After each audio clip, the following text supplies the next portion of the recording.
It's Monday.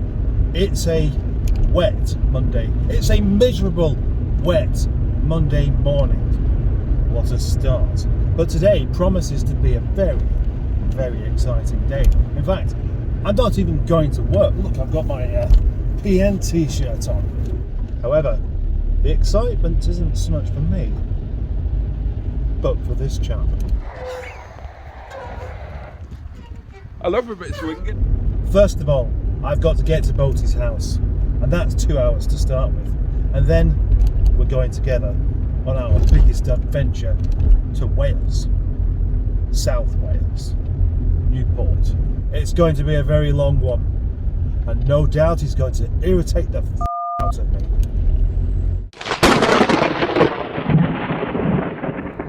What a super duper joyous drive I am having on my way to Mr. Boaty's house, all the way along the M60 until I get to Denton, Rock Island thingy or whatever you call it, and then up the M67, one of the loneliest motorways in the UK. Well, I've arrived at Boaty's house and all of the curtains are closed. The eyes here, okay. With his bag of things, he opens the door and comes out of his house. Why his curtains are all closed, I'm not really sure, but it's his house. Just watching your video. He was just watching my video. And now I don't know what happens at the end. You're just about to start looking for the hole.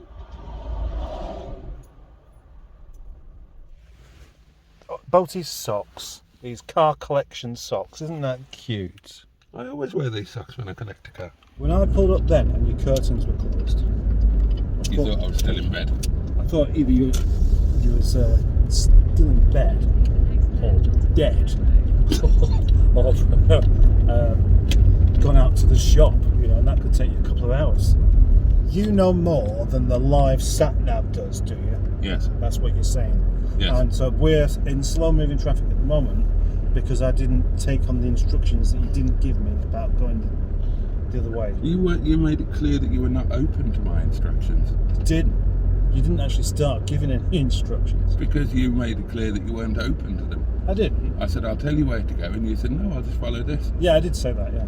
And so now we're going to have to schlep right across town in slow moving traffic all of the way. And then we're going to have to go all the long way round it. Wait. Yeah, but you was actually rather busy dealing with your fuddling with your bits, wasn't you? Look, we're going to my home. I know the best way to get there. From your home.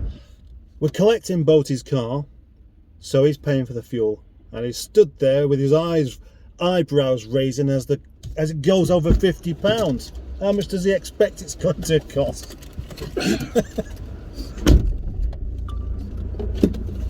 Welcome back, my loves, and you join us at Safeway, where Captain Mustard has just put his next 2 months worth of diesel in the vehicle at my not inconsiderable expense. We could literally drive to Antarctica on that amount of diesel. Stampeding wildebeest. Yes. You really are a whinging With the L series. Not this car, the car that we're going to collect. Oh, good idea. Yeah. Okay, let's talk about that. If Mike watches it, then he knows what car it is. Yeah. And but presumably he'll be watching this. If Chop's Garage watches this, he'll know what car it is. Yeah. Do you reckon they'll be watching it before or after the collection? I don't know how to answer that. Good. I hate women wearing yellow trainers and no socks, unless they're really fit women, and that one isn't. I mean, no offence to her. Go on, anything else you hate? Lots of things. I think there's one thing I don't currently hate, but I will do by the time I get home. Who's going to look at us two and think the real dinosaur's me? Eh? Everybody. Yeah, but you look like a Diplodocus.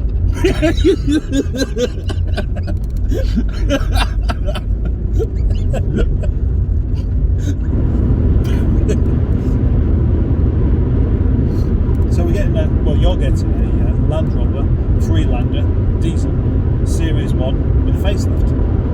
Conversation over. I knew that. Yeah, I'm just cutting to the chase. But is there something really exciting you'd like to tell me about? Is there?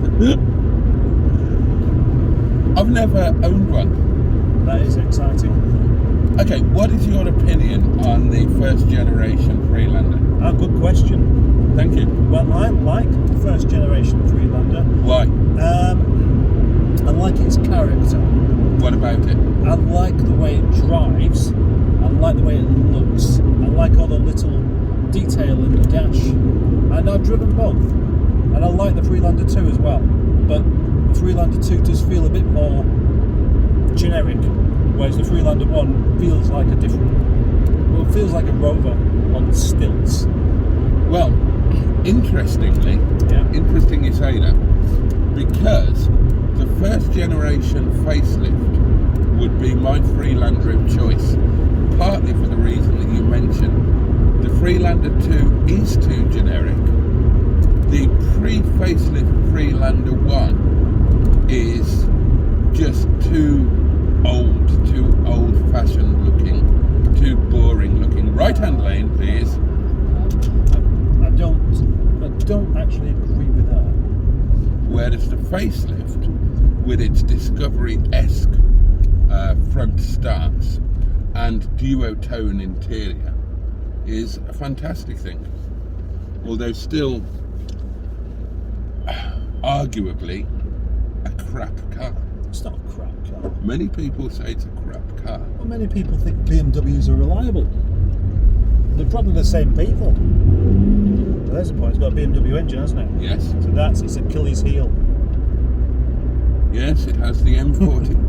It has the M47. Actually, which is renowned as being BMW's most reliable engine. Chain driven, of course. But the interesting thing, let's move smoothly into the left-hand lane. Let's indicate left.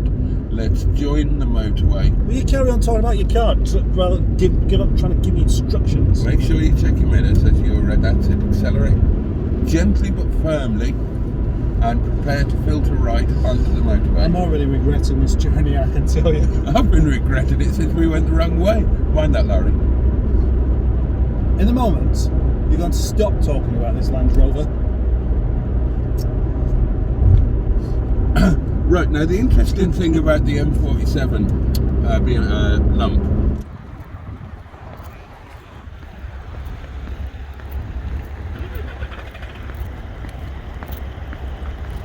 Oi!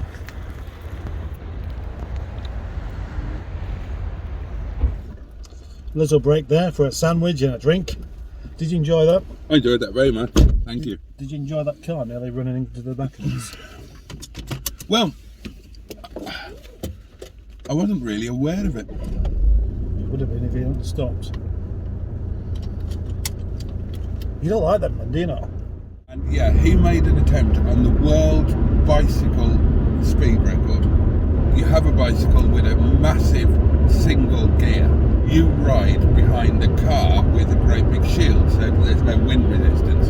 And they selected the car to use to set the pace for the bicycle.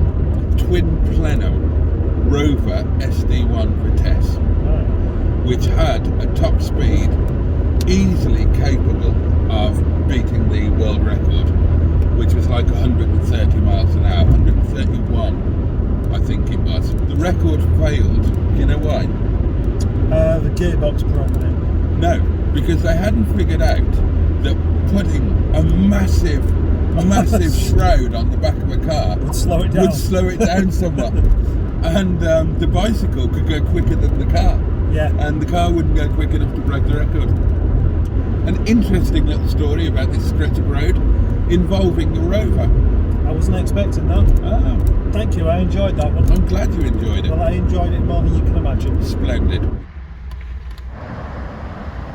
Here he is at last. Finally he's caught up. Finally he's coming back with his packet of crisps. That took him about 20 minutes, that did. You look like some sort of 70s sitcom, man. You look like you need a really disappointed wife. I can put you in touch. Come on, open it up. This is quite rare to see, but nice to see. And it works. That is a massive bonus.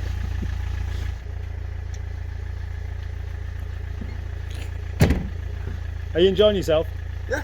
Good. One. But do you want though? Right. It's all about you, remember? I think he wants. Open it up, come on. Figure it out. I normally have people for this sort of thing. No, you don't. I've got you, haven't I? No. Oh, I tell you what. Yeah. That is very clean, my lovely. My lovelies. Funny battery then. Oh, yeah, that's a brand new battery. I bet that cost a pretty penny. Yeah, £72 for. £72. Yeah. My goodness me. Oh, But free of charge. free of So, charge. this Unlike the is, of sausage course, rolls. This is, of course, the BMW M47 engine. Presented in this form in 110 We've had this horsepower. conversation earlier. No, let them crack on. But the interesting thing with the deployment of the M47 here, as opposed to the Rover 75, That's a is that it clean uses engine, isn't a it?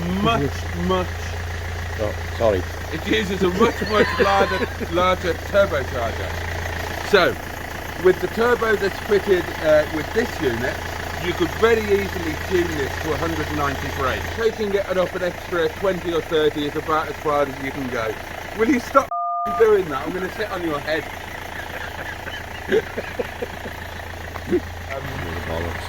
Between the bellows and this.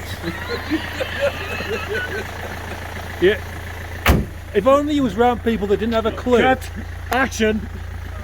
Then you'd do quite well with that kind of thing. Oh, what's happening with this smoothie here? Oh, what happened then? Yep, that's better. Let's do it. Let's do it. Right. No, you got to be in it. For fuck. Let's have a cup of tea instead. Monty! Monty! Monty Van! Hello, Monty. Ooh. The return journey from Newport. First of all, a bit of a fiasco with petrol stations, and now we've got some decent. Boat is behind me, but I don't know where. He was behind me, and then he wasn't, and I ain't got a clue where he is now. So I'm hoping that he can figure it out, because we're supposed to be in convoy here, and it's not a very good convoy if even two cars can't stick together, is it? Well, I do hope he's figured it out, and he's behind me, not too far away somewhere. And I'm not going to get a message in half an hour when I get to the services where we're supposed to be meeting, and he says, I'm still lost. I'm in Cardiff, I think. Oh, I seem to be in Cardiff. Oh, I seem to be in Cardiff. We'd have to start talking like that as well, and that really wouldn't be good. Now, look at this. It's dark, it's lonely, and worse than that, I'm still in Wales. And Wales is not a place you want to be staying all evening, unless you live here. But instead, I choose to move swiftly along, leaving Boaty behind. It's up to him to catch up if he really wants to do, and I'm sure he does. I don't know where he's got to actually. He should have been right behind me. Strange chap.